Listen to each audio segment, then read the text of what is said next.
My dear Wormwood, the amateurish suggestions in your last letter warn me that it is high time for me to write to you fully on the painful subject of prayer. The best thing, where it is possible, is to keep the patient from the serious intention of praying altogether. If this fails, you must fall back on a subtler misdirection of his intention. Whenever they are attending to the enemy himself, we are defeated, but there are ways of preventing them from doing so.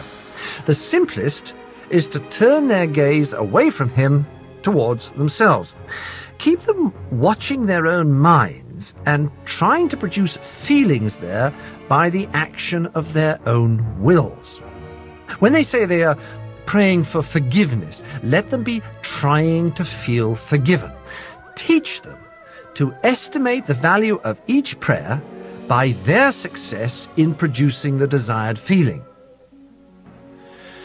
My dear Wormwood, it is a little bit disappointing to expect a detailed report on your work and to receive instead such a vague rhapsody as your last letter. You say you are delirious with joy because the humans have started another of their wars. I see very well what has happened to you. You are not delirious, you are only drunk.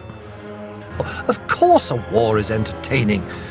The immediate fear and suffering of the humans is a legitimate and pleasing refreshment for our myriads of toiling workers. But what permanent good does it do us, unless we make use of it for bringing souls to our Father below?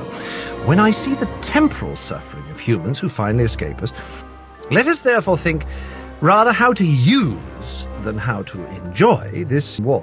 If we are not careful, we shall see thousands turning in this tribulation to the enemy, while tens of thousands, who do not go so far as that, will nevertheless have their attention diverted from themselves to values and causes which they believe to be higher than the self.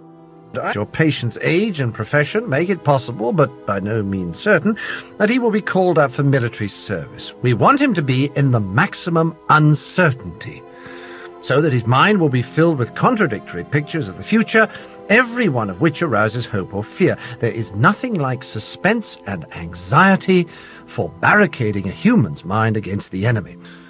I know that Scabtree and others have seen in wars a great opportunity for attacks on faith, but I think that view was exaggerated. The enemy's human partisans have all been plainly told by him that suffering is an essential part of what he calls redemption, so that a faith which is destroyed by a war or a pestilence cannot really have been worth the trouble of destroying.